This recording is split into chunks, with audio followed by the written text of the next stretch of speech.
thought you were blind, but you're not blind. In the same way, as soon as that cataract is taken away, oh, I don't like this wife. I'll divorce her and get another wife. See, that's a cataract. Oh, I'll buy 10 rupees, I'll sell $100. That's a cataract. Oh, I will run for office, get elected, then I'll stuff my pockets with bribery money. That's a cataract. All these things stop us from seeing the reality of the spiritual world. And we become convinced, I want to live forever in the material world. I had a friend of mine, he was very wealthy. One day I was explaining some things to him in Bhagavad Gita. He said, I don't care about the spiritual world. I want to always be born in Medina. You know where Medina is? That's where Bill Gates lived. That's where all the billionaires live, in Seattle area. Called Medina. It's a neighborhood. So, he said, I want to always be born in Medina exactly like I am. So, this is a sign of total ignorance. At least he believes in reincarnation. Right? But, therefore, he goes to the temple. He did, he's dead now. He used to go to the temple, he used to do all the pujas. Why? He wanted to be reborn in Medina. Exactly like him. With all his money, in the same house. So, you see, it doesn't matter you're a Hindu. Hindus have the same cataract, the same ignorance. They go to the temple not to go back to Godhead, but to be born again with the same family, with the same money. They know they have to die, but they want to be born again in the same family, with the same money. It's not possible. The living entity takes on different bodies according to his pious and vicious activities. The human body is highly developed and has full consciousness. According to Bhagavad Gita, the most perfect man surrenders unto the Lord after many, many lifetimes of culture and knowledge. Bahunam janmanamante gyanavam prapadyante vasudeva samami samahat vasudruva. After many, many births and deaths, one who finally comes to knowledge knows that Krishna is everything. Vasudeva Savami. Such a person is a great Mahatma. But it could take many, many births and deaths unless you meet Srila Prabhupada, either in the flesh or in his books or through his devotees. Then you take the fast elevator all the way up. You skip all the steps. But you have to be serious. You have to actually follow Prabhupada's instruction. You know what Prabhupada said? He said, it's better to be poor than rich. He said that. He said, it's better to be poor. Then you have to depend more on Krishna. As soon as you get rich, you think, oh, I have so much money, I have a big bank account, 401k, I have a house that's worth $2 million, I got a Tesla, and I got this, and I got that. Right? So, because of all that acquirement, they think they're safe. You're not safe. Hurricane Harvey will come. Hurricane Irma will come. Even Trump had to evacuate totally a while ago, right? He left. He hightailed it out of Dodge, as they say. If you know what that means. So, we have no safety in this world. The only safety is Harinam Sankirtan. As we have learned from previous mantras, so some people want to merge into the Brahma Jyoti. Some people want to merge into Paramatma. Some people want to go back to Godhead and serve Krishna. But if you serve Krishna in this world, you're already back to Godhead. That's what we don't realize. There's no difference between serving Krishna in this world and serving Krishna in the spiritual world. Prabhupada gives the example of the Singer sewing machine. Do you have a Singer sewing machine? You know? You had one in India. Yeah. He said, if the Singer sewing machine goes back to Godhead, it continues being a sewing machine. Except it sews only for Krishna. In the material world, you're sewing for, you know, what do you call that? Different companies that sell clothing, right? But in the spiritual world, the Singer sewing machine will sew only for Krishna. So whether you're serving Krishna in this world or you're serving Krishna in the spiritual world, it's the same thing. It's transcendental. in the mantra, the devotee in this mantra, by the way, I'm sorry.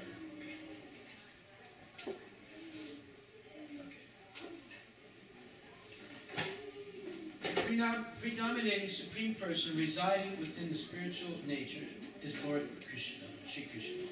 As confirmed in Bhagavad Gita 8.22, he can be approached only by unalloyed devotional service and not by the process of dhyana, philosophy, yoga, mysticism, or karma, fruitive work. The karmis, or fruitive workers, can elevate themselves to the Swarga planets, which include the sun and the moon. Jnanis and yogis can attain still higher planets, such as Maharloka, Tapoloka, and Brahmaloka.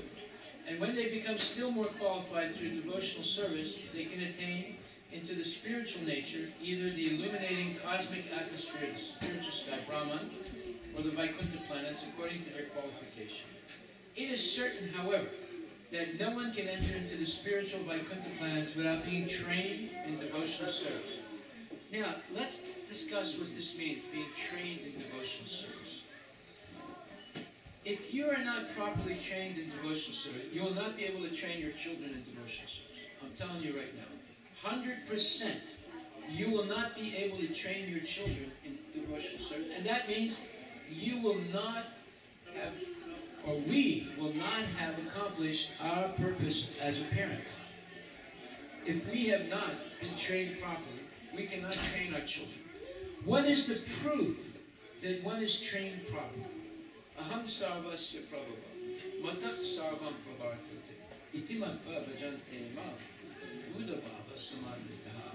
Bhagavad Gita 10:8 says, Krishna says, I am the source of all spiritual and material worlds. Everything emanates from me. The wise, who perfectly know this, engage in my devotional service and worship me with all their hearts.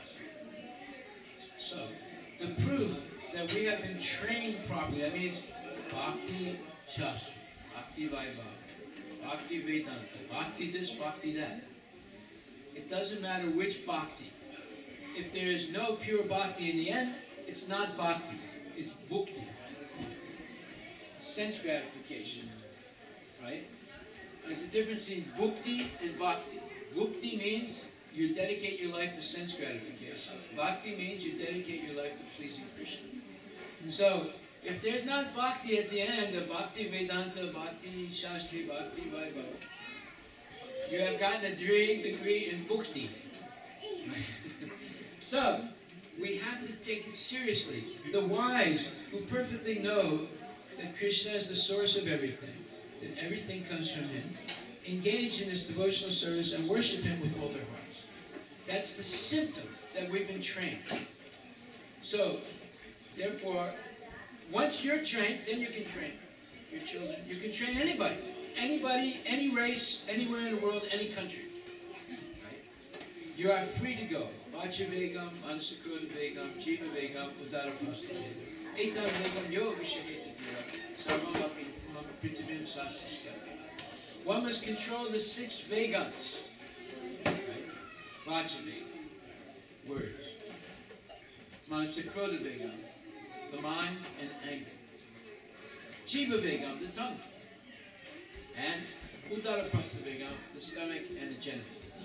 If you control these 6 Vegans, these 6 forces, these pushers, they're pushing you toward doing nonsense, you can control them, then you're qualified to go anywhere in the world.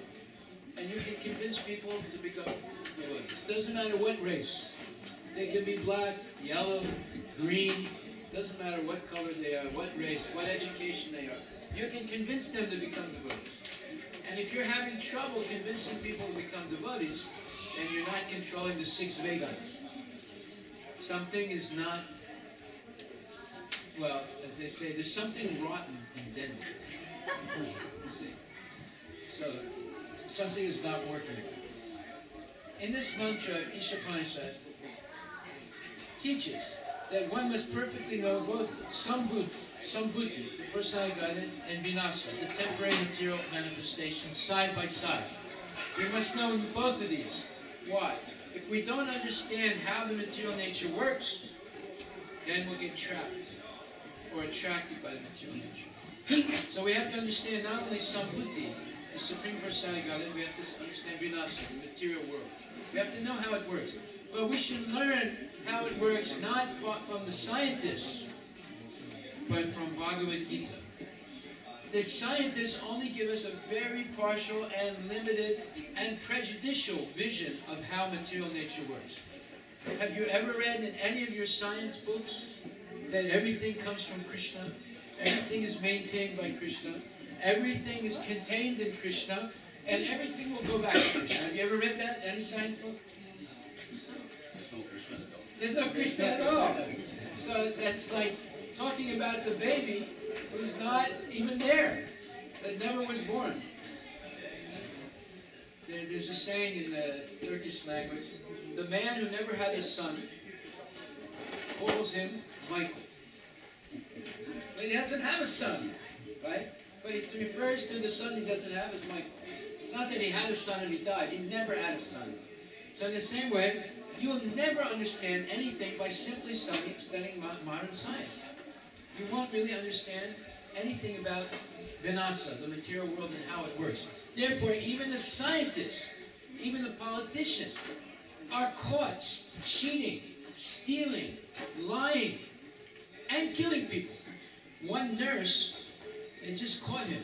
He killed over 150 people. Yeah, killed them. Purposely, overdosed them. And they were trying to figure out how come everywhere, every hospital he goes, there's a lot more deaths than other hospitals.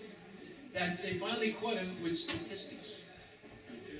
Of course, if anyone had half a brain, they would have seen right away that he was incompetent.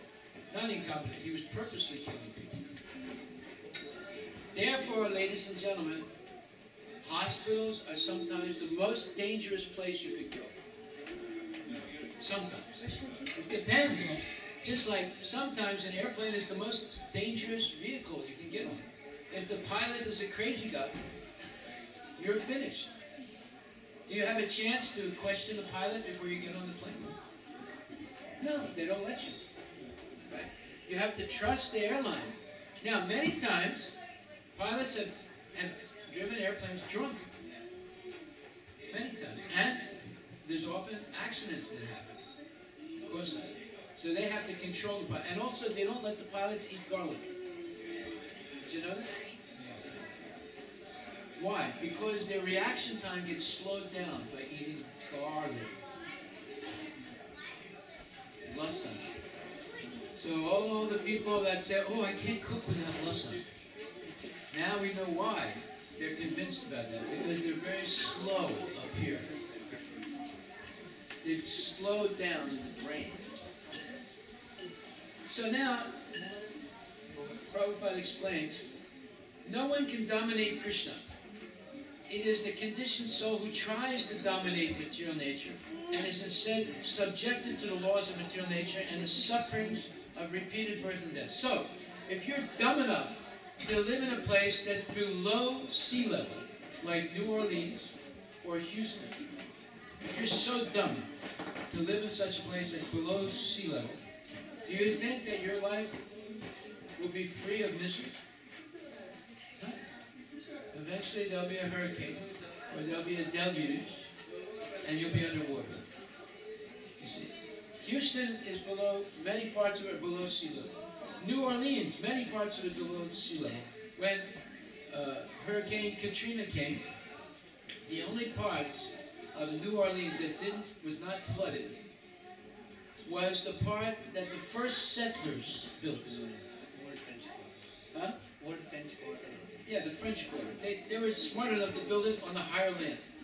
But the Americans are so dumb, they think, oh, we can build on below sea level land where the whole Mississippi River, comes through, and we'll make dikes, not dikes, but jetties or whatever, levees. We'll make levees and this thing and that thing, and we'll control nature. What does Prabhupada say here?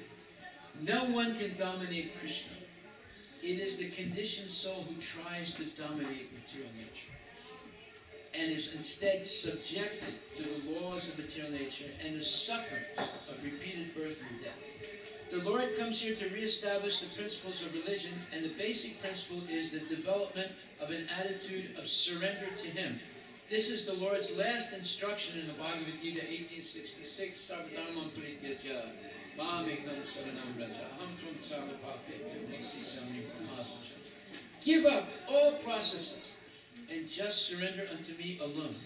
Unfortunately, foolish men have misinterpreted this prime teaching and misled the masses of people in diverse ways. People have been urged to open hospitals, but not to educate themselves to enter into the spiritual kingdom by devotional service. They have been taught to make interest only in temporary relief work, which can never bring real happiness to the living entity. They start varieties of public and semi-governmental institutions to tackle the devastating power of nature, but they don't know how to pacify insurmountable nature. You know what the word pacify means? Who can explain what the word pacify means? Go ahead. You don't know? Yes. It means to make it peaceful. Calm down, right? There was one man that was in the news today. He said, nature is going crazy. So, what is he explaining here? In 14th mantra of Ishopanishad. How to pacify nature, right? Irma, Harvey, Katrina. By the way, they named the hurricanes names, right? Because they are persons, believe me, they are persons. Just like the tornado, Trinavata, was a demon. In fact, whenever you have these cataclysmic events in nature, a big demon is born. Just like when Hiranyaksha and Hiranyakashipu were born, there were earthquakes, there were tornadoes, there was howling animals, all inauspicious signs. So some big demon was born recently. Several of them were born recently. The demons start varieties of public and semi-governmental institutions to tackle the devastating power of nature, but they don't know how to pacify insurmountable nature. Many men are advertised as great scholars of Bhagavad Gita, but they overlook the Gita's message, by which material nature can be pacified. Powerful nature can be pacified only by the awakening of God consciousness, as clearly pointed out in the Bhagavad Gita. Someone asked me today, what can we do to help people, and last night, they asked, what can we do to help people that have been devastated by the hurricane? I said, it's very simple. You go out on Sankirtan. You distribute prasadam. You distribute Prabhupada's books. And you give education. You don't stay at home. You don't keep your money. You spend your money to spread Krishna consciousness. Otherwise, you're not a devotee. Understand that point. We're here to spread Krishna consciousness. We're not here to accumulate wealth and keep it in the pocket. We're not safe keeping the money in our pocket. We should use it in Krishna's service. Then all your problems will go away, and you will help humanity overcome their problems also.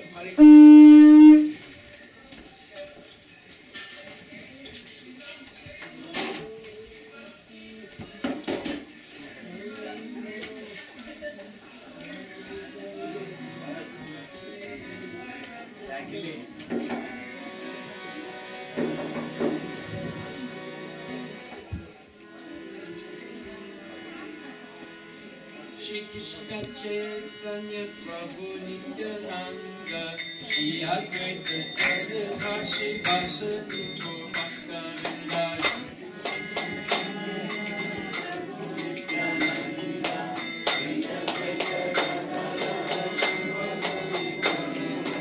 Shri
Let him. I can hold it.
Hare